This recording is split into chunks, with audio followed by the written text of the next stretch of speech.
Hello friends, हम लोग start करते हैं आज भारत का भूगोल ज्योग्राफी ऑफ इंडिया। ठीक है, सार संग्रह से काफी इम्पोर्टेंट है सभी एग्जाम के लिए और 6 to 12 इसमें कवर किया हुआ है। तो आइए इसका देखते हैं। भारत का भूगोल सामान्य परिचय।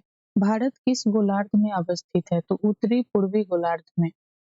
ठीक है, अब है कि क्षेत्रफल की दृष्टि से भारत का विश्व में कौन सा स्थान है? तो 7वां।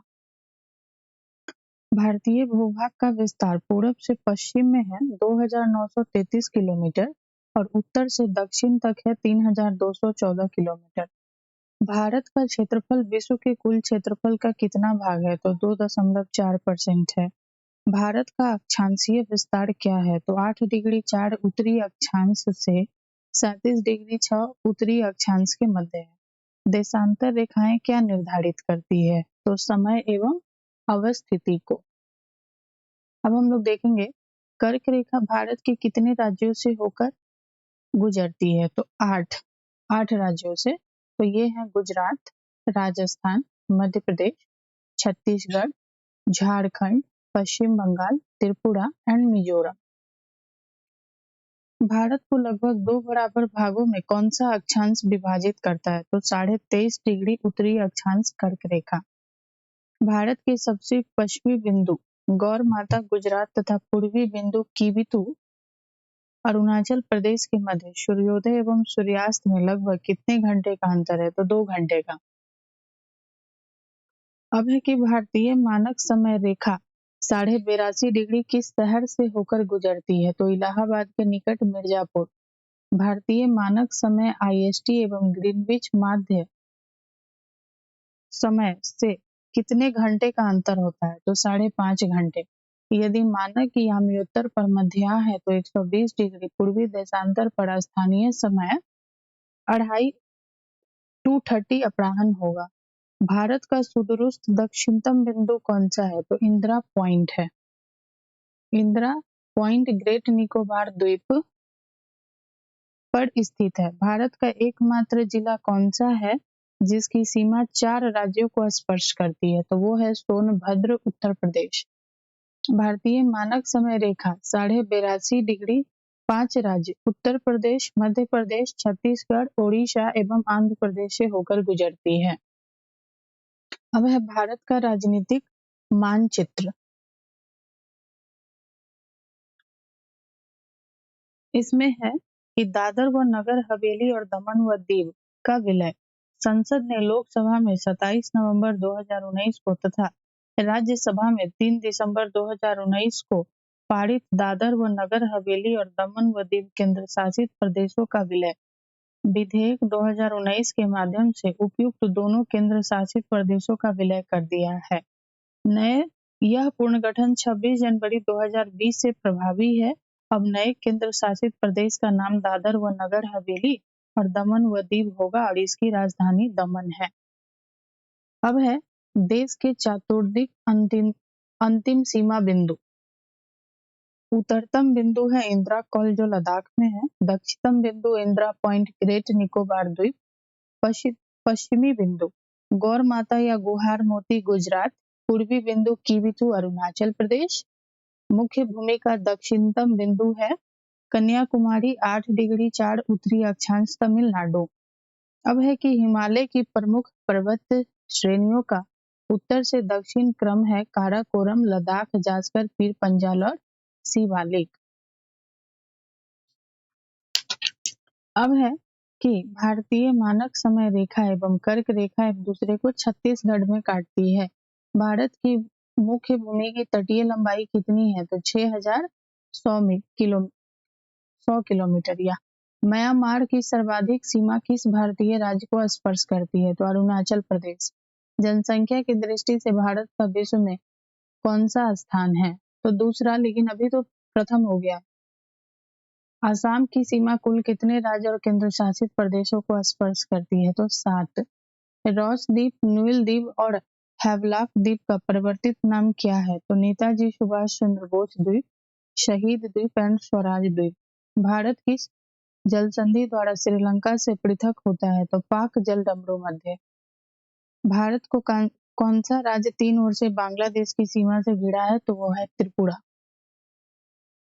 अब है भारत के महत्वपूर्ण चैनल। 9 डिग्री चैनल है वो लक्षद्वीप और मिनिकॉय के मध्य है। 8 डिग्री चैनल मालदीव और मिनिकॉय के मध्य। ग्रेट या महान चैनल सुमात्रा, इंडोनेशिया और निकोबार के मध्य। पाक स्टेट जलडमरू मध्य है भारत और श्रीलंका के मध्य। माहिम क्रीक निवेशिका, एक पतली सी निवेशिका मुंबई, कच्छ की खाड़ी पश्चिमी गुजरात में है। कच्छ की खाड़ी पश्चिमी गुजरात, खंभात की खाड़ी पूर्वी गुजरात, नर्मदा और ताप्ती का मुहाना। लक्षद्वीप सागर है लक्षद्वीप और मालाबार तट के मध्य। मन्नार की खाड़ी है दक्षिणी पूर्वी तमिलनाडु और श्रीलंका के मध्य। कोको स्ट्रेट जलडमरू मध्य, कोको द्वीप म्यांमार और उत्तरी अंडमान के मध्य है। डंकन पास दक्षिणतम दक्षिणी अंडमान और लघु अंडमान के मध्य। 10 डिग्री चैनल जो है ना वो अंडमान और निकोबार के मध्य है। अब हम लोग देखेंगे विभिन्न देशों के साथ भारत की अंतर्राष्ट्रीय सीमा की लंबाई और संबंध एवं राज्य और केंद्र शासित प्रदेश। पहला है बांग्लादेश। इसका जो लंबाई है वो है 4096.7। सीमा रेखा रेडक्लिफ रेखा। सीमा से संबंध भारतीय राज्य केंद्र शासित प्रदेश और उनकी संख्या 5 है। पश्चिम बंगाल, मेघालय, मिजोरम, त्रिपुरा, असम। दूसरा है चीन, 3488 किलोमीटर लंबाई, मैकमोहन रेखा, ये भी 5 है। तो लद्दाख, हिमाचल प्रदेश, उत्तराखंड, सिक्किम, अरुणाचल प्रदेश। पाकिस्तान 3333 किलोमीटर लंबाई है, सीमा रेखा रेडक्लिफ रेखा, इसमें भी 5 है। संबंध भारतीय राज्य गुजरात, राजस्थान, पंजाब, जम्मू कश्मीर, लद्दाख। नेपाल 1791। उत्तर प्रदेश, बिहार, पश्चिम बंगाल, सिक्किम, उत्तराखंड। म्यांमार, जो इस बार एग्जाम में पूछा गया था ये क्वेश्चन कि म्यांमार से कितने सीमा से संबंध भारतीय राज्य केंद्र शासित प्रदेश लगे हुए हैं, तो 4। अरुणाचल प्रदेश, नागालैंड, मिजोरम और मणिपुर। भूटान 699 है इसका किलोमीटर और है 4 इससे लगा हुआ है, जो है पश्चिम बंगाल, सिक्किम, अरुणाचल प्रदेश, असम। अफगानिस्तान है 106। डुरंड रेखा एक ही है जो लद्दाख है केंद्र शासित प्रदेश, ठीक है। और कुल है 15,106.7। मैकमोहन रेखा अंग्रेजों के शासन के दौरान भारत व चीन के मध्य उत्तर पूर्व में यह सीमा रेखा 27 अप्रैल 1914 को निर्धारित की गई थी, जिसे मैकमोहन रेखा कहा गया। इसका नामकरण सर हेनरी मैकमोहन के नाम पर किया गया है।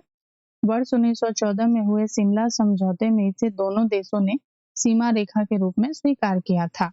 अब है रेडक्लिफ रेखा। विभाजन के पश्चात 17 अगस्त 1947 को भारत व पाकिस्तान के मध्य निर्धारित की गई सीमा रेडक्लिफ रेखा के नाम से जानी जाती है। इस रेखा का निर्धारण बॉर्डर कमीशन द्वारा किया गया था। इस कमीशन के अध्यक्ष सर सिरिल रेडक्लिफ थे।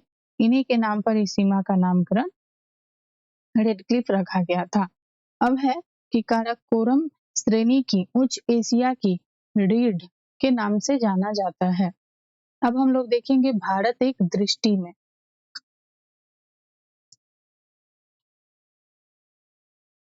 देश है भारत, अन्य नाम है आर्यावर्त, जम्बूद्वीप, भारतवर्ष, हिंदुस्तान, इंडिया। राजधानी नई दिल्ली। भौगोलिक स्थिति है उत्तरी गोलार्ध में अवस्थित है। अक्षांशीय विस्तार है 8 डिग्री 4 उत्तरी अक्षांश से 37 डिग्री 6 उत्तरी अक्षांश। देशांतरीय विस्तार है 68 डिग्री 7 पूर्वी देशांतर से 97 डिग्री 25 पूर्वी देशांतर। ज्यामितीय आकार है चतुष्कोणीय।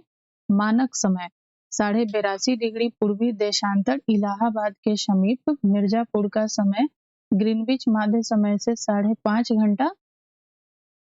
घंटा 30 मिनट आगे है। 82.5 डिग्री पूर्वी देशांतर भारत के 5 राज्य उत्तर प्रदेश, मध्य प्रदेश, छत्तीसगढ़, उड़ीसा और आंध्र प्रदेश से होकर गुजरती है। अब है भौगोलिक विस्तार। लंबाई उत्तर से दक्षिण 3214 किलोमीटर और चौड़ाई है पूर्व से पश्चिम 2933 किलोमीटर। स्थलीय सीमा 15,106.7 किलोमीटर। जलीय सीमा 7,516.6 किलोमीटर। प्रादेशिक जल सीमा समुद्र तट से 12 समुद्री मील तक है। संलग्न क्षेत्र प्रादेशिक जल सीमा से आगे 24 समुद्री मील तक। अनन्य आर्थिक क्षेत्र संलग्न क्षेत्र से आगे 200 समुद्री मील तक। जलवायु मानसूनी जलवायु है। क्षेत्रफल 32,87,263 वर्ग किलोमीटर। विश्व के कुल क्षेत्रफल का प्रतिशत 2.4%। क्षेत्रफल की दृष्टि से विश्व में स्थान 7वां। कुल जनसंख्या 1,21,08,54,977। विश्व की कुल जनसंख्या का 17.5। जनसंख्या की दृष्टि से विश्व में स्थान है द्वितीय, प्रथम चीन अभी तो प्रथम पे है। पुरुष जनसंख्या 62,32,70,258। महिला जनसंख्या 58,75,84,84,719। ग्रामीण जनसंख्या है 83.37 करोड़ 68.8%। शहरी जनसंख्या 37.71 करोड़ 31.16%। दशकीय जनसंख्या वृद्धि दर 17.64%। 2001-11 का लिंगानुपात 943 है प्रति हजार पुरुषों पर। शिशु लिंगानुपात है 918 प्रति हजार पुरुषों पर। जनसंख्या घनत्व है 382 व्यक्ति वर्ग किलोमीटर। अब है कुल साक्षरता 74.04%। पुरुष साक्षरता 82.14%। महिला साक्षरता 65.46%। अनुसूचित जाति जनसंख्या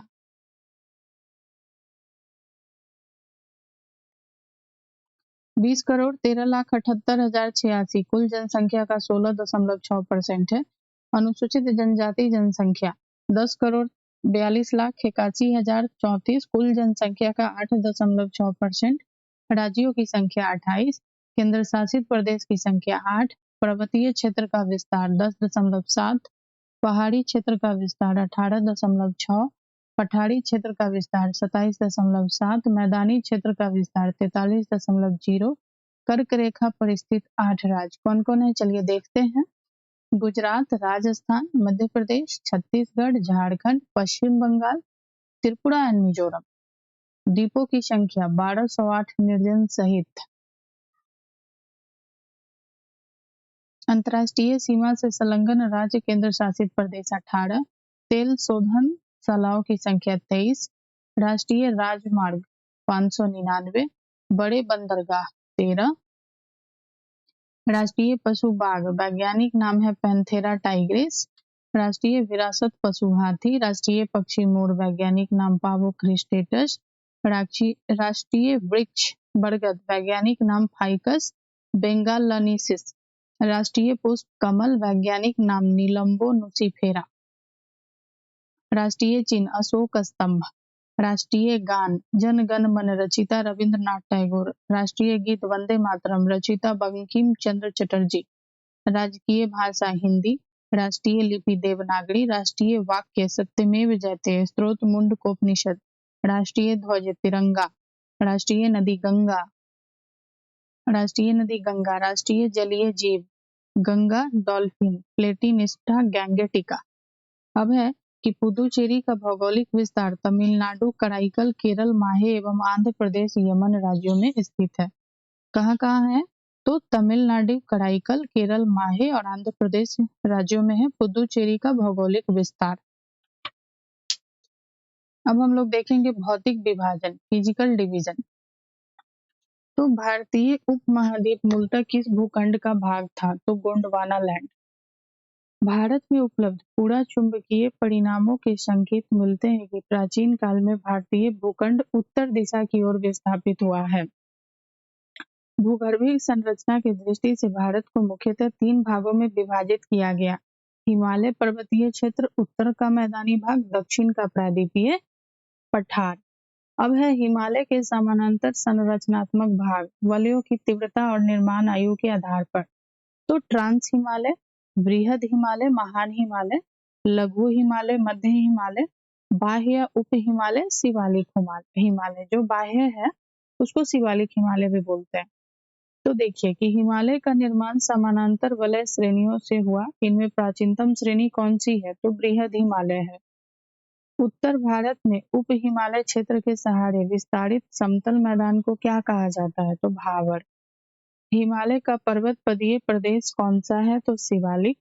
शिवालिक शैल समूह के दक्षिण में स्थित भावर क्षेत्र किस संरचना का उदाहरण है? तो गिरिपद की स्थिति का।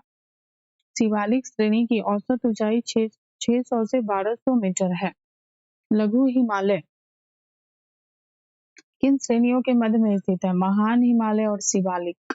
हिमालय की नवीनतम पर्वत श्रेणी कौन सी है? तो शिवालिक। नर्मदा एवं ताप्ती नदियों के मध्य कौन सी पर्वत श्रेणी स्थित है? तो सतपुड़ा श्रेणी। अब है हिमालय की सबसे ऊंची पर्वत श्रेणी कौन सी है? तो हिमाद्री या बृहद हिमालय। बृहद हिमालय की औसत ऊंचाई कितनी है? तो 6100 मीटर। पीर पंजाल श्रेणी किस राज्य में अवस्थित है? पीर पंजाल जम्मू कश्मीर में है। पूर्वी हिमालय की तुलना में पश्चिमी हिमालय में ट्री लाइन की ऊंचाई कम है। उत्तराखंड में पाताल तोड़ कुएं किस भाग में पाए जाते हैं? तराई भाग में। पश्चिमी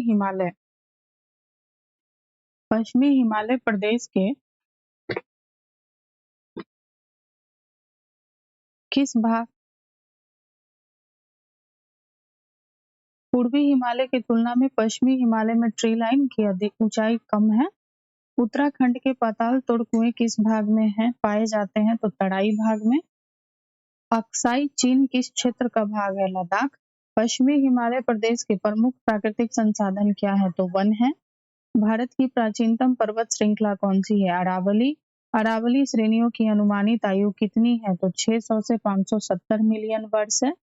माउंट एवरेस्ट को नेपाल में सागर माथा के नाम से जाना जाता है।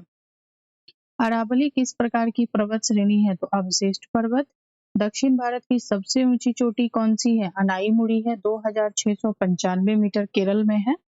नीलगिरी पर्वतमाला का विस्तार किन राज्यों में है? तो तमिलनाडु और केरल में है। महाराष्ट्र और कर्नाटक के मध्य स्थित पश्चिमी घाट को किस नाम से जाना जाता है? तो कोंकण तट। इलायची की पहाड़ियां किस राज्यों के मध्य सीमा बनाती है? तो केरल एवं तमिलनाडु। सेबराय पहाड़ियां किस राज्य में स्थित है? तो तमिलनाडु में है। पूर्वी घाट और पश्चिमी घाट परस्पर कहाँ पे मिलते हैं? तो नीलगिरी पहाड़ियों पे। भारत की सर्वोच्च पर्वत चोटी कौन सी है? तो केटू गॉडविन ऑस्टिन है, 8611 मीटर है। ठीक है। विश्व की सर्वाधिक तीव्र ढाल वाली चोटी राका पोसी लद्दाख श्रेणी में स्थित है। अब है भारत का भौतिक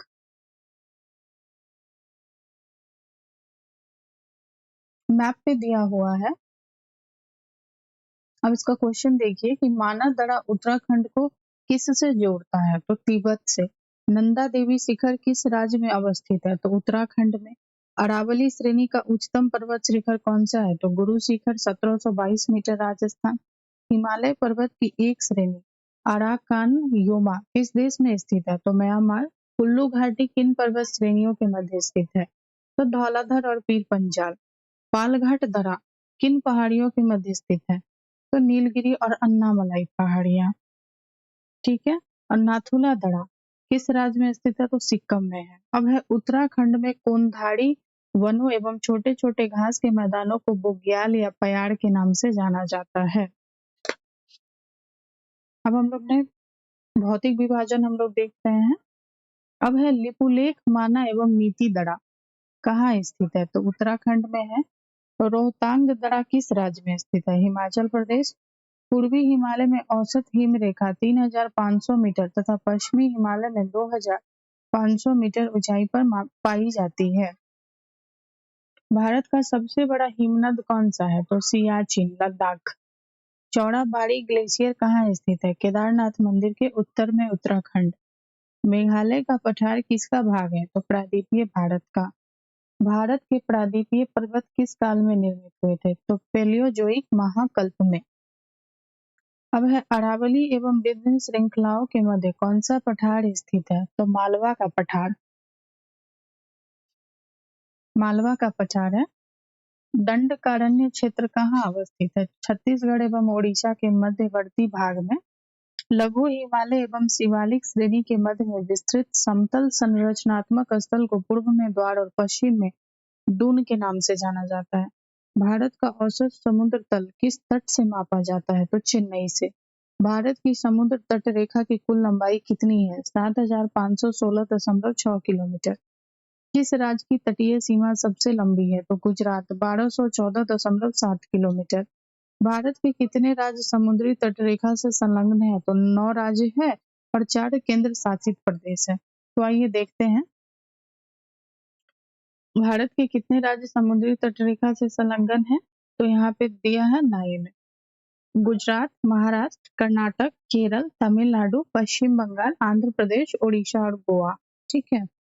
और केंद्र शासित में देखिएगा तो है 4 केंद्र शासित आता है। पुदुचेरी, दादर व नगर हवेली, दमन दीव, अंडमान निकोबार और लक्षद्वीप। अब है प्राचीन भारतीय ऐतिहासिक भूगोल में रत्नाकर नाम किसका सूचक था? तो हिंद महासागर का। तमिलनाडु आंध्र प्रदेश के समुद्री तट का नाम क्या है? कोरोमंडल तट। कन्याकुमारी को किस अन्य नाम से जाना जाता है? तो केप कोमोरिन। अंडमान निकोबार द्वीप समूह में सबसे अधिक ऊंचाई वाली चोटी कौन सी है? तो सैडल पिक है। अंडमान निकोबार द्वीप समूह कहाँ स्थित है? तो बंगाल की खाड़ी में है। अंडमान निकोबार द्वीप समूह में द्वीपों की संख्या कितनी है? 572 है। 10 डिग्री चैनल किन 2 द्वीपों को पृथक करता है? तो अंडमान को निकोबार द्वीप से। बैरन द्वीप अवस्थित है बंगाल की खाड़ी में। श्रीहरिकोटा द्वीप कहाँ अवस्थित है? पुलकित झील के समीप। राम सेतु कहाँ से प्रारंभ होता है? तो धनुषकोडी से। लक्षद्वीप कहाँ अवस्थित है? अरब सागर में। भारत का कौन सा द्वीप समूह प्रवाल निर्मित है? तो लक्षद्वीप। मिनिकॉय द्वीप भारतीय तटरेखा के सुदूरवर्ती द्वीप को श्रेणी में आता है। भारत एवं श्रीलंका के मध्य कौन सा द्वीप स्थित है? पंबन द्वीप, रामेश्वरम में। द्वीपों पर बसा हुआ भारत का सबसे बड़ा नगर कौन सा है? मुंबई है। कोरी क्रीक कहाँ स्थित है? कच्छ के रण में। सर क्रीक विवाद किन 2 देशों के मध्य है? भारत और पाकिस्तान। ब्रुजिल व बनिहाल दरे किस पर्वत श्रेणी में है? तो पीर पंजाल श्रेणी में है। अब है हिमालय के प्रमुख ऊंचे शिखर। तो माउंट एवरेस्ट, नेपाल।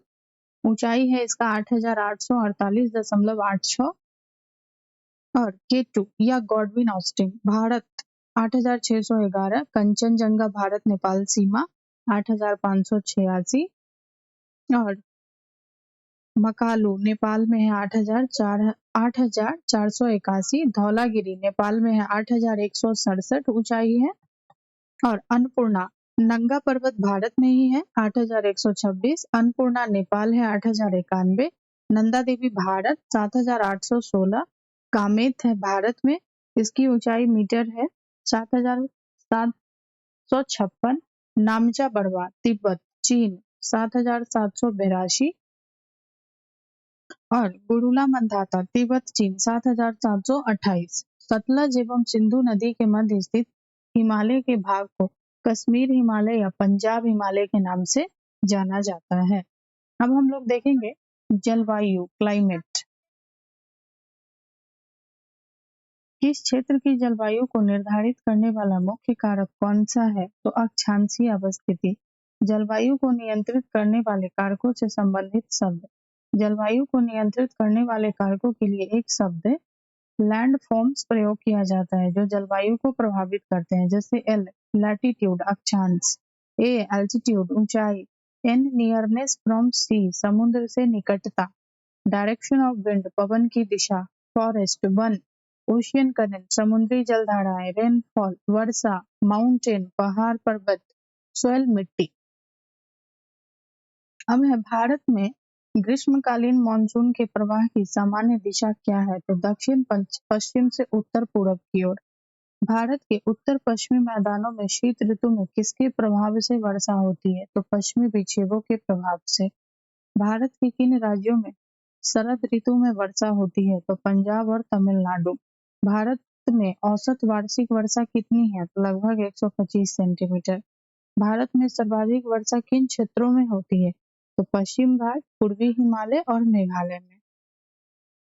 भारत में उष्णकटिबंधीय मानसूनी जलवायु पाई जाती है तथा यहाँ सर्वाधिक वर्षा दक्षिण पश्चिम मानसून द्वारा होती है। जलवायु को मानसूनी जलवायु कहा जाता है। भारतीय उपमहाद्वीप पर ग्रीष्म ऋतु में उच्च ताप और निम्न दाब हिंद महासागर से वायु का कर्षण करते हैं, जिस कारण प्रवाहित होती है दक्षिणी पश्चिमी मानसून। अब है व्यापारिक पवनें। व्यापारिक पवनें 0 डिग्री से 30 डिग्री उत्तरी एवं दक्षिणी अक्षांशों के मध्य बहने वाली पवनें हैं। ये पवनें उपोष्ण उच्च वायु दाब कटिबंधों 35 डिग्री एनएस से विषुवतीय निम्न वायु दाब कटिबंधों 0 डिग्री 5 एनएस की ओर बहती है। उत्तरी गोलार्ध में इन्हें उत्तर पूर्व व्यापारिक पवनें और दक्षिणी गोलार्ध में इन्हें दक्षिण पूर्व व्यापारिक पवनें कहा जाता है। अब हम लोग देखेंगे नेक्स्ट कि पश्चिम बंगाल और असम में ग्रीष्म ऋतु में चलने वाली पवनों को स्थानीय भाषा में क्या कहते हैं। तो काल वैसाखी तथा चाय वर्षा। भारत में सबसे कम वर्षा वाला स्थान कौन सा है? लेह। कोपेन ने वर्ष 1918 में विश्व की जलवायु को कितने वर्गों में विभाजित किया? 5। जलवायु निर्धारण के आधार: वार्षिक एवं मासिक औसत तापमान, वार्षिक एवं मासिक वर्षा, वनस्पति। ठीक है। अब है कोपेन की योजना के अनुसार भारत के जलवायु प्रदेश। जलवायु के प्रकार, वर्ण संकेत और उसका क्षेत्र। तो देखिए, लघु शुष्क ऋतु, वाची मानसूनी जलवायु, इसको संकेत जो है AMW है, और गोवा के दक्षिण में भारत का पश्चिमी तट। शुष्क ग्रीष्म ऋतु AS, तमिलनाडु का कोरोमंडल तट। उष्ण कटिबंध सवाना जलवायु AW, इसका वर्ण संकेत है, और कर्क रेखा के दक्षिण में प्रायद्वीपीय पठार का अधिकांश भाग। अर्ध शुष्क स्टेपी जलवायु BSHW, उत्तर पश्चिमी गुजरात, पश्चिमी राजस्थान, पंजाब के कुछ भाग। उष्ण मरुस्थलीय जलवायु जैसे BWHW, तो राजस्थान का सबसे पश्चिमी भाग। शुष्क शीत ऋतु CWG, गंगा का मैदान, पूर्वी राजस्थान, उत्तरी मध्य प्रदेश, उत्तर पूर्वी भारत का अधिकतर प्रदेश। लघु ग्रीष्म शीत आर्द्र ऋतु तो DFC, अरुणाचल प्रदेश, सिक्किम, असम। ध्रुवीय तुल्य जलवायु तो E, जम्मू कश्मीर, लद्दाख, हिमाचल और उत्तराखंड। टुंड्रा तुल्य जलवायु ET, उत्तराखंड के पर्वतीय क्षेत्र। अब हम लोग देखेंगे अंत उष्ण कटिबंधीय अभिसरण क्षेत्र ITCZ। तो ITCZ एक निम्न वायुदाब पट्टी है जो पृथ्वी के चारों ओर सामान्यतः विषुवत रेखा के ऊपर चारों ओर स्थित है। वस्तुतः यह एक दोलायमान पट्टी है। ITCZ वह क्षेत्र है जहां उत्तर पूर्वी एवं दक्षिणी पूर्वी व्यापारिक पवनें मिलती है। दोनों पवनों के मिलने से विषुवतीय पछुआ पवनों की उत्पत्ति होती है। लू उत्तरी मैदान में पंजाब से बिहार तक चलने वाली शुष्क व पीड़ादायक पवनें हैं।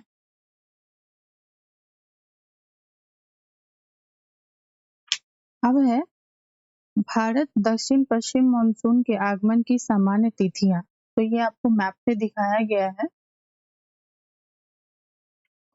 कॉफी वर्षा एवं चेरी ब्लॉसम का संबंध है ग्रीष्म ऋतु के समाप्त होते ही पूर्व मानसून की बौछार से कर्नाटक।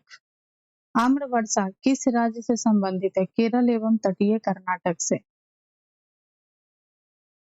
अब है भारत में दक्षिणी पश्चिमी मानसून का समय सामान्यतः कब से कब तक होता है? तो जून से सितंबर तक। भारत में मानसून का आगमन सबसे पहले किस राज्य में होता है? तो केरल में होता है। भारत में नॉर्वेस्टर की उत्पत्ति कहाँ होती है? छोटा नागपुर पठार पर। तमिलनाडु में मानसून के सामान्य महीने कौन से हैं? नवंबर, दिसंबर। भारतीय मानसून को प्रभावित करने वाले घटक कौन से हैं? तिब्बत का पठार, जेट स्ट्रीम, एल एवं ला नीना आदि। उत्तर पूर्वी मानसून से सबसे अधिक वर्षा प्राप्त करने वाला राज्य कौन सा है? तो तमिलनाडु है।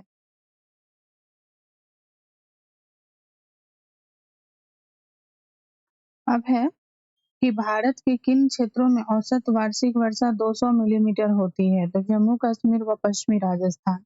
अमृतसर एवं शिमला लगभग एक ही अक्षांश पर स्थित है, किंतु उनकी जलवायु में भिन्नता के क्या कारण है? तो उनकी ऊंचाई में भिन्नता। भारत में सर्वाधिक दैनिक तापांतर किस स्थान पर पाया जाता है? तो राजस्थान के मरुस्थलीय क्षेत्रों में। भारत में मानसून के प्रस्फोट के लिए किसे उत्तरदायी माना जाता है? तो पूर्वी जेट प्रवाह को। अब है भारत में वर्षा का वितरण, distribution of rainfall in India. ठीक है, तो हम लोग देखते हैं भारत में औसत वार्षिक वर्षा लगभग 125 सेंटीमीटर होती है, परंतु इसमें क्षेत्रीय भिन्नताएं भी पाई जाती हैं जो निम्नवत है। पहला है अधिक वर्षा वाले क्षेत्र, पश्चिमी घाट, उत्तर पूर्व के उप हिमालयी क्षेत्र और मेघालय की पहाड़ियां पर अधिक वर्षा होती है। यहाँ वर्षा 200 सेंटीमीटर से अधिक होती है। खासी और जयंतिया पहाड़िये के कुछ भागों में 1000 सेंटीमीटर से भी अधिक वर्षा होती है। ब्रह्मपुत्र घाटी तथा निकटवर्ती पहाड़ियों पर 200 सेंटीमीटर से कम वर्षा होती है। अब दूसरा है मध्यम वर्षा के क्षेत्र, जो गुजरात के दक्षिणी भाग, पूर्वी तमिलनाडु, ओडिशा सहित उत्तर पूर्वी प्रायद्वीप, झारखंड, बिहार, पूर्वी मध्य प्रदेश, उप हिमालय के साथ लगा हुआ गंगा का उत्तरी मैदान, कछाड़ घाटी और मणिपुर में 100 से 200 सेंटीमीटर के बीच वर्षा होती है। अब है तीसरा न्यून वर्षा के क्षेत्र, पश्चिमी उत्तर प्रदेश, दिल्ली, हरियाणा, पंजाब, जम्मू कश्मीर, पूर्वी राजस्थान, गुजरात, दक्कन का पठार, वर्षा 50 से 100 सेंटीमीटर के बीच होती है। अब है अत्यल्प वर्षा के क्षेत्र, प्रायद्वीपीय भारत के कुछ भाग, विशेष रूप से आंध्र, कर्नाटक, महाराष्ट्र में वृष्टि छाया प्रदेश व लद्दाख के पश्चिमी राजस्थान के अधिकतर भागों में 50 सेंटीमीटर से कम वर्षा होती है। अब है जेट स्ट्रीम। जेट स्ट्रीम क्षोभ मंडल के मध्य अक्षांशों में धरातल से 12 किलोमीटर ऊपर पश्चिम से पूरब दिशा में चलने वाली एक प्रवाह का नाम है जेट स्ट्रीम। ठीक है, अब हम लोग देखेंगे मृदा सोइल। भारत की मृदाओं का वर्गीकरण उत्पत्ति, रंग संयोजन एवं अवस्थिति के आधार पर जलोढ़ मृदा, काली मृदा, लाल और पीली मृदा, लैटेराइट मृदा, शुष्क मृदा, लवणीय मृदा, पीट मृदा और वन मृदा, इतने टाइप्स ऑफ मृदा हैं। अब है कि मृदा शब्द की उत्पत्ति लैटिन भाषा के शब्द सोलम से हुई है, जिसका शाब्दिक अर्थ है फर्श। भारत के सर्वाधिक क्षेत्र में कौन सी मृदा पाई जाती है? तो जलोढ़ कछाड़ी मृदा। रेगुड़ मृदा को किस अन्य नाम से जाना जाता है? काली मृदा। रेगुड़ मृदा का सर्वाधिक विस्तार किस राज्य में है? तो महाराष्ट्र में है। मालवा पठार में किस मृदा की अधिकता है? काली मृदा। काली मृदा को स्वतः जुताई वाली मृदा भी कहा जाता है, जिसमें सिंचाई की कम आवश्यकता पड़ती है। यह मृदा कपास की खेती के लिए सबसे उपयुक्त मानी जाती है।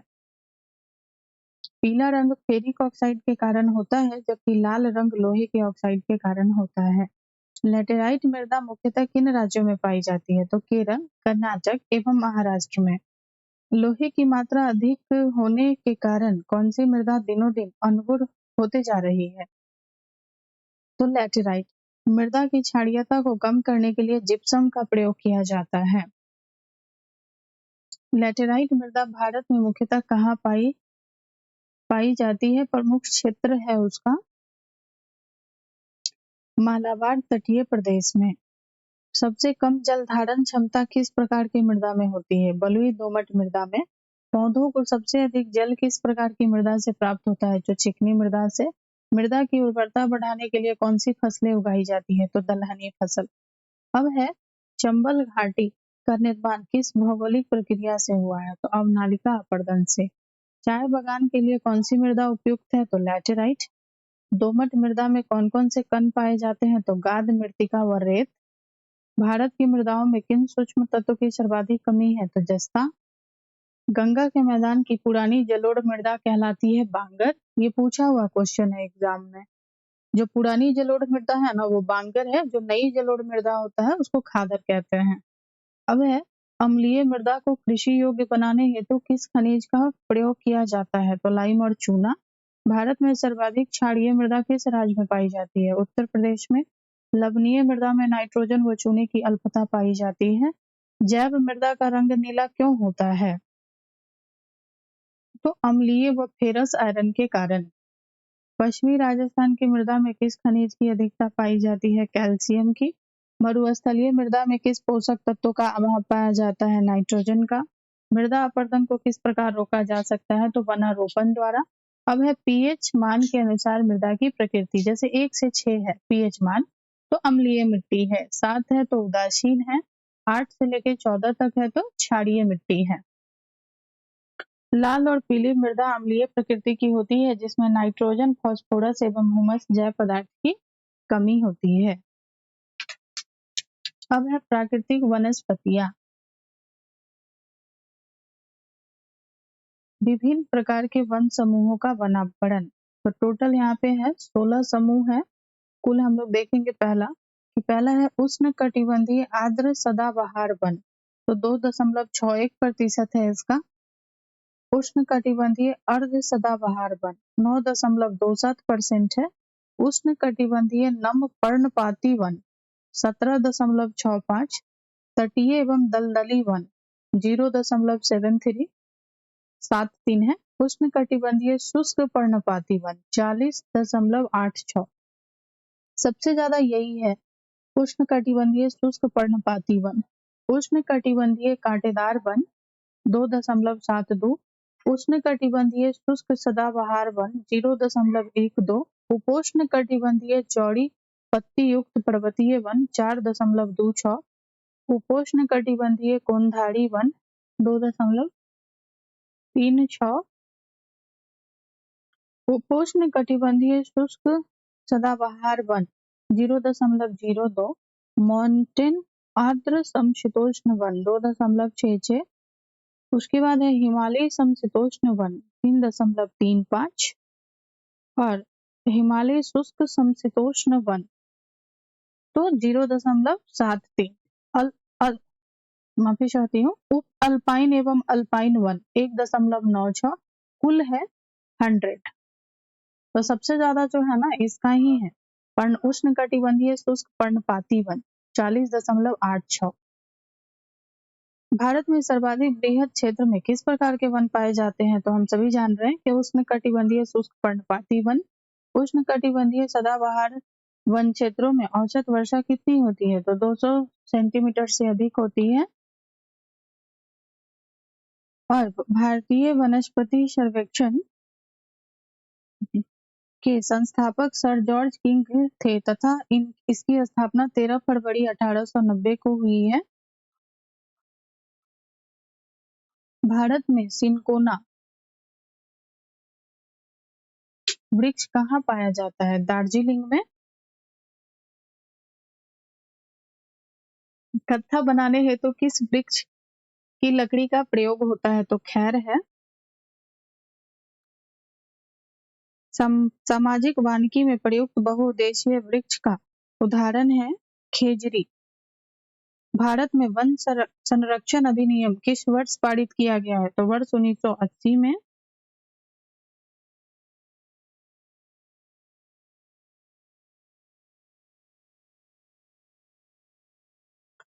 सागौन तथा साल के वृक्ष किस प्रकार के वनों में पाए जाते हैं? उष्ण कटिबंधीय आर्द्र पर्णपाती वनों में। पश्चिमी हिमालय की शीतोष्ण पेटी में देवदार वृक्षों का बाहुल्य है। बांस की कौन सी प्रजाति छत्तीसगढ़ में सर्वाधिक पाई जाती है? लाठी बांस। अब है लंबी जड़ों और नुकीले कांटों अथवा स्थूल युक्त झाड़ियों और लघु वृक्षों वाले वन सामान्यतः कहाँ पाए जाते हैं? तो राजस्थान में है। और संयुक्त राष्ट्र खाद्य एवं कृषि संगठन की नवीन रिपोर्ट के अनुसार वार्षिक स्तर पर वन क्षेत्रों में सबसे ज्यादा वृद्धि में भारत का विश्व में कौन सा स्थान प्राप्त हुआ है? तो 8वां स्थान है। भोजपत्र भुज वृक्ष कहाँ पाया जाता है? तो हिमालय में। पलाश के वृक्ष को जंगल की आग भी कहा जाता है। भारत के किस राज्य में सागौन के वन पाए जाते हैं? तो ये हो जाएगा मध्य प्रदेश में है। समुद्र तल से सर्वाधिक ऊंचाई पर पाया जाने वाला वृक्ष कौन सा है? तो देवदार। चिपको आंदोलन के प्रणेता कौन थे? तो सुंदरलाल बहुगुणा। भारतीय वन सर्वेक्षण की स्थापना कब हुई थी? तो 1 जून 1981। भारत में मैंग्रोव वनस्पति कितने क्षेत्रफल पे विस्तृत है? तो 4,992 वर्ग किलोमीटर। ISFR 2021 report. भारतीय वन प्रबंधन संस्थान की स्थापना वर्ष 1982 में भोपाल में की गई थी। अब है भारत के 8 वनस्पति क्षेत्र है, उसका विस्तार है और वनस्पति वितरण है। तो पहला देखिए कि पश्चिमी हिमालयी क्षेत्र जो कश्मीर से कुमायूं तक है।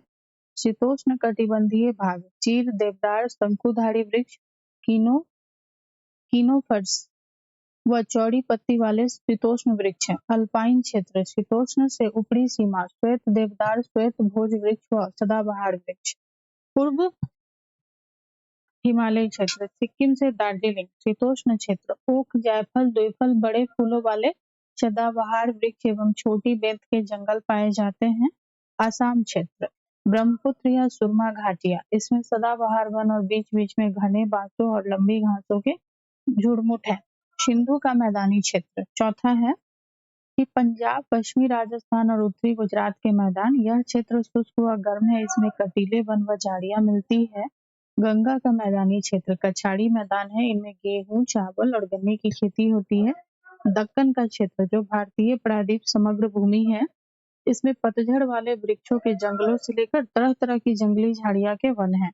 मालाबार क्षेत्र जो प्रायद्वीपीय तट से है, तो घने जंगलों के अतिरिक्त व्यापारिक फसलें पाई जाती है, जैसे हो गया नारियल, सुपारी, काली मिर्च, कॉफी, चाय, रबर और काजू आदि। अब है लास्ट अंडमान क्षेत्र की अंडमान द्वीप, इसमें सदाबहार, अर्ध सदाबहार, कच्छ वनस्पति, समुद्र तटीय व अपलाबी जंगलों की अधिकता है। अब हम लोग देखेंगे भारत के प्रमुख वानिकी शोध संस्थान, जो 15 है टोटल। पहला है फॉरेस्ट रिसर्च इंस्टीट्यूट, इसका स्थापना हुआ था 1906 में। क्षेत्र है देहरादून और राज्य है उत्तराखंड। दूसरा है arid forest research institute 1985 Jodhpur Rajasthan. Institute of wood science and technology 1938 में Bengaluru Karnataka. Rain forest research institute 1988 Jorhat Assam. Institute of forest genetics and tree breeding 1988 में Coimbatore Tamil Nadu. Centre of social forestry and eco rehabilitation 1992 में Prayagraj Uttar Pradesh. Himalayan forest research institute 1977 Shimla Himachal Pradesh. Advance centre for biotechnology and mangrove forest 1997 Hyderabad में था, तेलंगाना हैदराबाद की राजधानी है। Tropical forest research institute 1988 Jabalpur Madhya Pradesh. Institute of forestry research and human resource development 1995 Chhindwara Madhya Pradesh. Institute of forest productivity 1993 Ranchi Jharkhand. Indian plywood industries research and training institute 1962 में Bengaluru Karnataka. Indian institute of forest management 1982 में भोपाल में मध्य प्रदेश में। GB Pant Himalaya पर्यावरण एवं विकास संस्थान 1988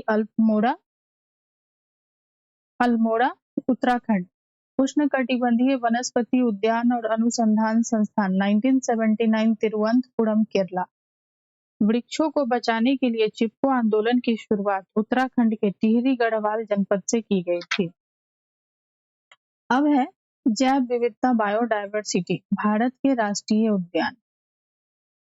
ठीक है, तो ये मैप पे दिया हुआ है, हम लोग इसका क्वेश्चन है वो करते हैं।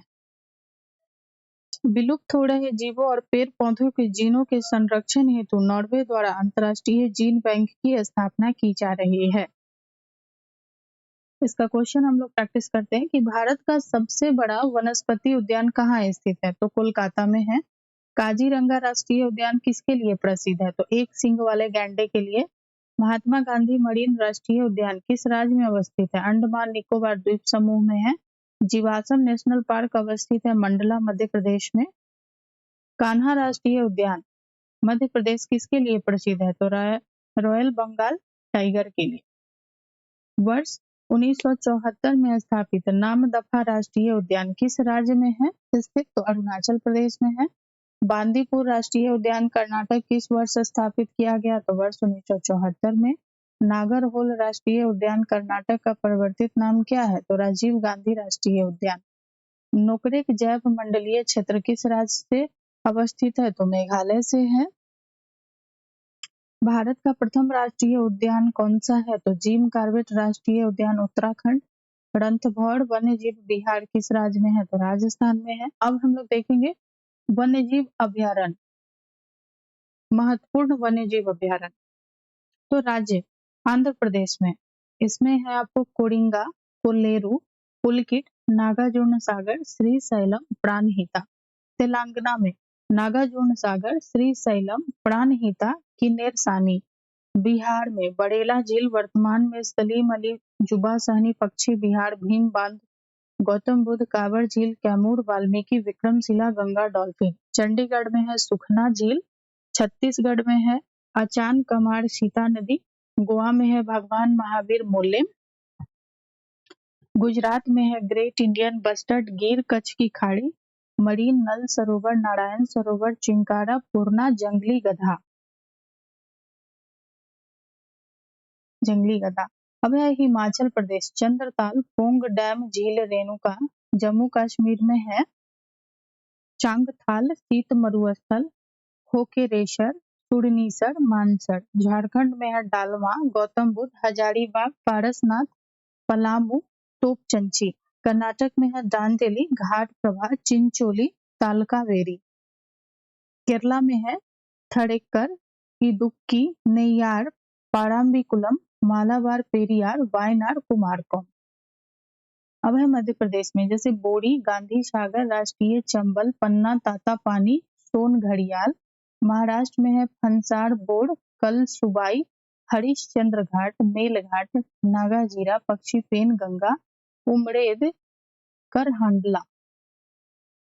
ओडिशा है भीतरकनिका, चिल्का, गहीर माथा, मैरीन नंदन कानन, सतकोशिया, गौर्ज, सिमलीपाल। पंजाब है एक ही, हड़ीके झील वनवी। राजस्थान में है आपको माउंट आबू, सरिस्का, जवाहर सागर, राष्ट्रीय चंबल वन विहार। तमिलनाडु में है कोड़ई कनाल, नेल्लई पॉइंट, कैलीमर, पुलिकट झील, सत्यमंगलम, कलक्कड़, इंदिरा गांधी, अन्नामलाई, वेदाथंगल। उत्तर प्रदेश में बखीरा, कैमूर, महावीर स्वामी, राष्ट्रीय चंबल, ओखला पक्षी, पटना पक्षी विहार।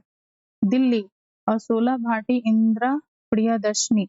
अरुणाचल में प्रदेश में है पंखुई, सेसा, ऑर्किड। असम में है दिपोर, बिल, पूर्वी कार्बी, होंगलोंग, लाबो, खोवा। मिजोरम दम्पा, थेराटलांग, सिक्किम किताम, पांगोलखा। त्रिपुरा गुमटी, सेपाही जाला। नागालैंड है थाकिम, उत्तराखंड है केदारनाथ। ठीक है, भारत का प्रथम गिद्ध प्रजनन केंद्र पिंजौर हरियाणा में, जबकि दूसरा राजभटखावा पश्चिम बंगाल में स्थित है। अब है सिमलीपाल वन्य जीव अभयारण्य ओडिशा राज्य के किस जिले में स्थित है? तो मयूरभंज जिला। भरतपुर पक्षी विहार राजस्थान भारत में साइबेरियन सारस के लिए प्रसिद्ध है, जिसे केवलादेव घाना पक्षी विहार के नाम से भी जाना जाता है। संयुक्त राष्ट्र महासभा ने किस दशक को जैव विविधता दशक घोषित किया? तो वर्ष 2011-20 को। बांधवगढ़ राष्ट्रीय उद्यान मध्य प्रदेश की स्थापना किस वर्ष हुई थी? तो वर्ष 1968 में। एकमात्र अभयारण्य जहां कश्मीरी स्टैग पाया जाता है, तो दाची-गाम राष्ट्रीय उद्यान जम्मू कश्मीर में है। अब है जंगली गधा कहाँ पाया जाता है? तो कच्छ के रण में। शेर की पूंछ वाला मकाऊ मुख्यतः कहाँ पाया जाता है? तो साइलेंट वैली राष्ट्रीय उद्यान केरल में। मुदुमलाई पशु विहार किन दो राज्यों की सीमा पर स्थित है? कर्नाटक और केरला। केरला स्थित पेरियार राष्ट्रीय उद्यान हाथी अभयारण्य और बाघ अभयारण्य के लिए जाना जाता है। मानस वन्यजीव विहार किस राज्य में स्थित है? तो असम में। विश्व का एकमात्र तैरता हुआ राष्ट्रीय उद्यान कौन सा है? तो केबुल लामा जाओ मणिपुर में। ठीक है, अब है महत्वपूर्ण पर्यावरणीय दिवस। जैसे देखिए, विज्ञान दिवस हो गया 28 फरवरी, विश्व वानिकी दिवस 21 मार्च, विश्व जल दिवस 22 मार्च, विश्व मौसम मौसम विज्ञान दिवस 23 मार्च, अर्थ ऑवर दिवस मार्च का अंतिम शनिवार, विश्व स्वास्थ्य दिवस 7 अप्रैल, पृथ्वी दिवस 22 अप्रैल, विश्व जैव विविधता दिवस 22 मई, तंबाकू मुक्ति दिवस 31 मई, विश्व पर्यावरण दिवस 5 जून, विश्व जनसंख्या दिवस 11 जुलाई, विश्व बाघ दिवस 29 जुलाई, विश्व ओजोन दिवस 16 सितंबर, विश्व गैंडा दिवस 22 सितंबर, विश्व खाद्य दिवस 16 अक्टूबर, संयुक्त राष्ट्र दिवस 24 अक्टूबर, विश्व पर्यावरण संरक्षण दिवस 25 नवंबर, मानवाधिकार दिवस 10 दिसंबर, राष्ट्रीय प्रदूषण रोकथाम दिवस 2 दिसंबर, ऊर्जा संरक्षण दिवस तो 14 दिसंबर। अब है गर्म पानी अभयारण्य किस राज्य में स्थित है? असम में है। क्वागा किस पशु की विलुप्त प्रजाति है? तो जेबड़ा की। डॉक्टर सलीम अली भारतीय पक्षी विज्ञानी के रूप में प्रसिद्ध हैं। कंचनजंगा राष्ट्रीय पार्क सिक्किम किस वर्ष स्थापित हुआ था? तो वर्ष 1977 में। प्रसिद्ध गिर वन किस राज्य में है? तो गुजरात में है। गिर वन एशियाई शेर के लिए प्राकृतिक पर्यावास है। भारतीय प्राणी सर्वेक्षण का मुख्यालय कहाँ है? तो कोलकाता में। हिम तेंदुआ भारत में कहाँ पाया जाता है? सिक्किम। सारस किस राज्य का राष्ट्रीय पक्षी है? उत्तर प्रदेश का। नल सरोवर पक्षी विहार किस राज्य में है? तो गुजरात में। यूनेस्को द्वारा भारत के कितने जैव मंडल आरक्षित क्षेत्रों को मान्यता प्रदान की गई है? 12। गुजरात के कच्छ के रण में स्थित एशिया के सबसे बड़े घास के मैदान को किस नाम से जाना जाता है? तो बन्नी ग्रासलैंड। भारत में जैव मंडल आरक्षित क्षेत्रों की संख्या कितनी है? 18।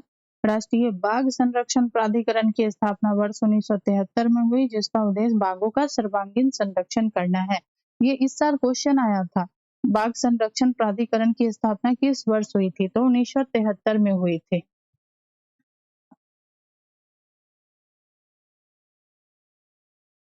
अब है भारत के 18 जैव मंडलीय आरक्षित क्षेत्र।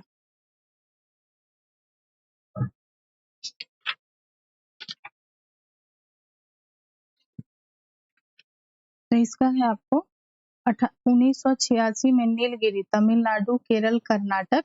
1988 में नंदा देवी उत्तराखंड। 1988 नोकरेक है मेघालय में। 1989 में है मन्नार की खाड़ी तमिलनाडु। 1989 सुंदरबन है पश्चिम बंगाल। 1989 मानस असम में है। 1989 ग्रेट निकोबार अंडमान निकोबार। 1994 में है सिमलीपाल ओडिशा। 1997 में है डिब्रू सैखोवा असम। 1999 में है दिहांग दिबांग अरुणाचल प्रदेश। अब है 1999 में पंचमढ़ी मध्य प्रदेश। 2000 कंचनजंगा सिक्किम। 2001 में अगस्त मलाई तमिलनाडु केरल। 2005 में अचान कमार अमरकंटक मध्य प्रदेश छत्तीसगढ़। 2008 में कच्छ का रण ग्रेटर गुजरात। 2009 में कोल्ड डेजर्ट हिमाचल प्रदेश। 2010 में शेषाचलम पहाड़ी आंध्र प्रदेश। पन्ना मध्य प्रदेश 2011 में।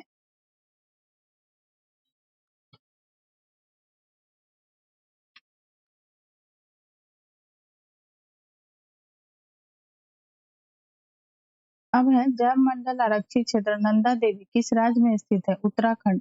भारत के किस राज्य केंद्र शासित प्रदेश में विविध समुद्री पेड़ पौधे तथा जंतुओं को संरक्षित करने के लिए जैव आरक्षित क्षेत्र स्थापित किया गया? अंडमान और निकोबार द्वीप समूह। भारत के प्रथम जैव मंडल आरक्षित क्षेत्र नीलगिरी को वर्ष 2000 में यूनेस्को द्वारा जैव मंडल आरक्षित क्षेत्र घोषित किया गया। वाल्मीकि बाघ आरक्षित क्षेत्र परियोजना किस राज्य से संबंधित है? पश्चिम चंपारण बिहार। अब है रामसर समझौते के अंतर्गत भारत के 37 आर्द्र भूमि क्षेत्र।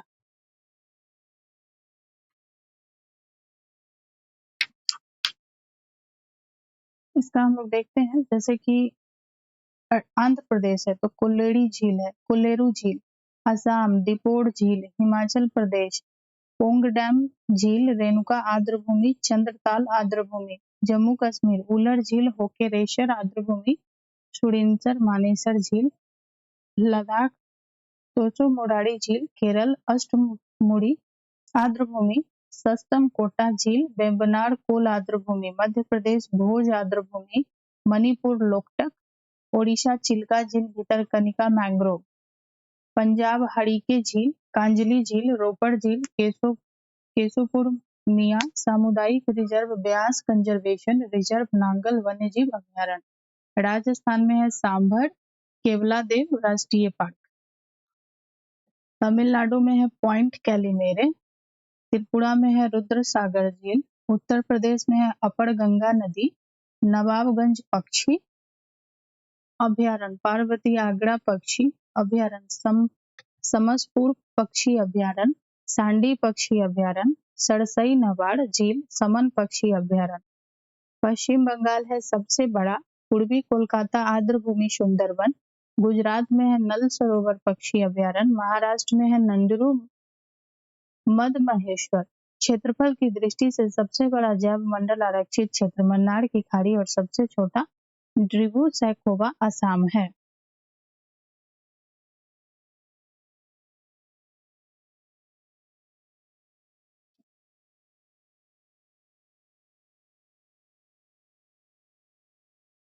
अब है भारत में 50 बाघ आरक्षित क्षेत्रों की अवस्थिति, जैसे असम में है तो काजीरंगा, मानस, नमेरी, ओरांग। अरुणाचल में है नामदफा, आंध्र प्रदेश में है नागार्जुन सागर, श्रीशैलम, तेलंगाना में है काबल, अमराबाद, बिहार वाल्मीकि, छत्तीसगढ़ में है इंद्रावती, आचार्य कमार, उदंती, सीता नदी, झारखंड में है पलामू, कर्नाटक है बांदीपुर, नागरहोल, भद्रा, दांदेली, अंसी, बिलीगिरी, रंगनाथ। केरल में है पेरियार, पाराम्बिकुलम, मिजोरम में है डंपा, मध्य प्रदेश टाइगर स्टेट है, बांधवगढ़, सतपुड़ा, कान्हा, पन्ना, पंच, मंजर, डुबरी। महाराष्ट्र में है मेलघाट, पेंच, तदोबा, अंधेरी, शहाद्री। राजस्थान रणथंभौर, सरिस्का। उत्तर प्रदेश दुधवा, पीलीभीत, अमनगढ़। तमिलनाडु इंदिरा गांधी, मुद्दुथुरई, अन्नामलाई, मुद्दुमलाई, सत्यमंगलम। उत्तराखंड है जिम कार्बेट, पहला राष्ट्रीय बाघ रिजर्व। पश्चिम बंगाल बुक्सा, सुंदरवन। ओडिशा सिमलीपाल, सतकोसिया। अब है वन्य जीव संरक्षण परियोजना। अब हम लोग देखते हैं, यहाँ से पहला है बाघ परियोजना। ये क्वेश्चन पूछा गया था, मैं फिर से बोल रही हूँ। 1973 में बाघों की संख्या में कमी को रोकना और उनकी संख्या में वृद्धि करना। गिद्ध संरक्षण परियोजना 2006 में स्टार्ट हुआ था। तीव्रता से लुप्त होते गिद्धों को बचाना। गिद्धों की मृत्यु का कारण पशुओं को दी जाने वाली डाइक्लोनोफेनॉक नामक दवा, यह दवा अब प्रतिबंधित है। गिर सिंह परियोजना 1973।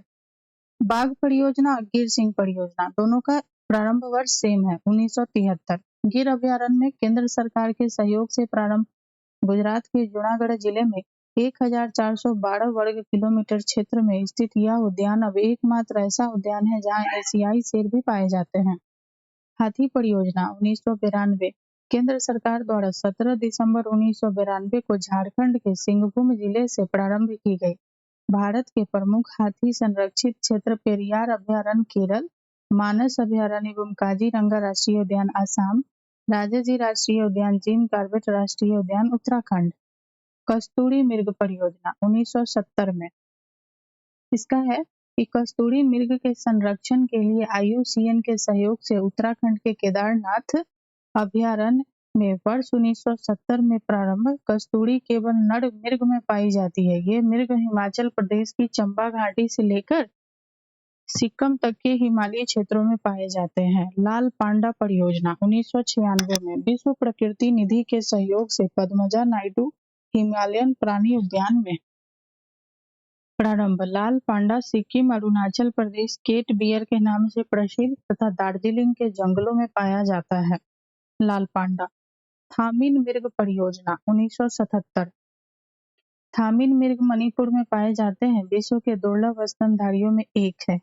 कछुआ संरक्षण परियोजना 1975। ओडिशा के भितरकनिका में पाया जाने वाला ओलिव रिडले कछुआ दक्षिणी अमेरिकी कछुए की प्रजाति है। गैंडा परियोजना 1987।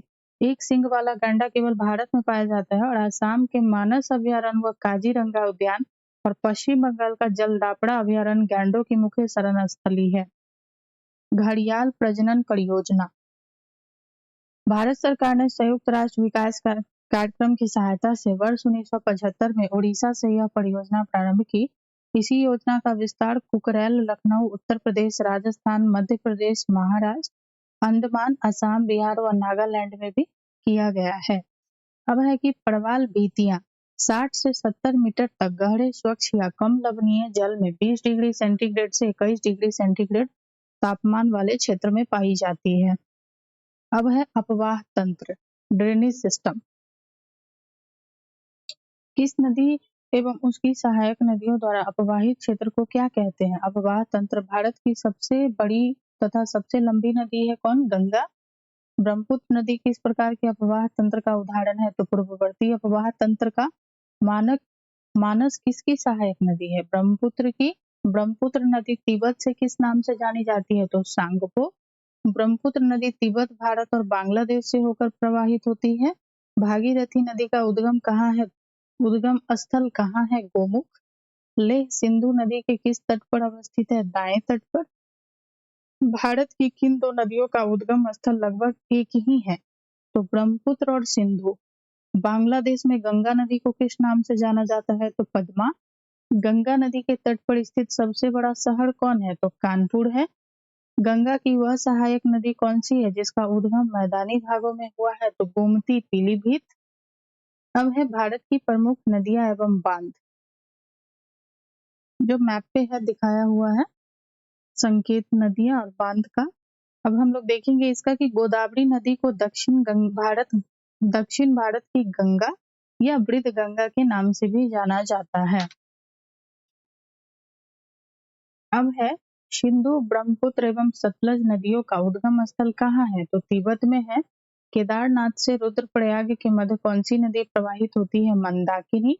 मंदाकिनी नदी किस जल प्रवाह अथवा मुख्य नदी से संबंधित है? तो अलकनंदा। बद्रीनाथ का प्रसिद्ध मंदिर किस नदी के तट पर है? अलकनंदा। यमुना नदी का उद्गम स्थान कहाँ है? तो बंदरपूछ श्रेणी के यमुनोत्री हिन्नत। दामोदर नदी किस नदी की सबसे बड़ी सहायक नदी है? हुगली। हिमाचल प्रदेश में कौन सी प्रमुख नदियां प्रवाहित होती है? तो चेनाब, रावी और सतलुज।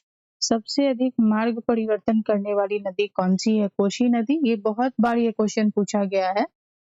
दामोदर नदी छोटा नागपुर पठार के पलामू जिले से निकलती है। पूरब की ओर बहने वाली भारत की नदियों में किस एक में निम्नावलन के कारण विभ्रंश घाटी का निर्माण हुआ? तो दामोदर नदी। उत्तर प्रदेश और मध्य प्रदेश राज्यों में संयुक्त राजघाट नदी घाटी परियोजना किस नदी पर निर्मित की गई? तो बेतवा नदी। अब है भारतीय नदी प्रणाली। हिमालयी नदी तंत्र, प्रायद्वीपीय नदी तंत्र। तो हिमालय में 3 है, सिंधु नदी तंत्र, गंगा नदी तंत्र और ब्रह्मपुत्र नदी। और प्रायद्वीपीय नदी तंत्र में 2 पार्ट में है। पश्चिमी घाट उद्गम वाली नदियां जिसमें आता है कृष्णा नदी, गोदावरी नदी, कावेरी नदी, पेन्नार नदी। और विंध्य श्रेणी में उद्गम वाली नदियां में है महानदी, नर्मदा और तापी नदी।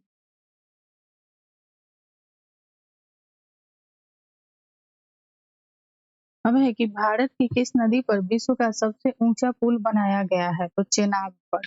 नर्मदा एवं ताप्ती नदियां समुद्र से गिरते समय किस संरचना का निर्माण करती है? तो ज्वारतन्मुख एस्चुरी का।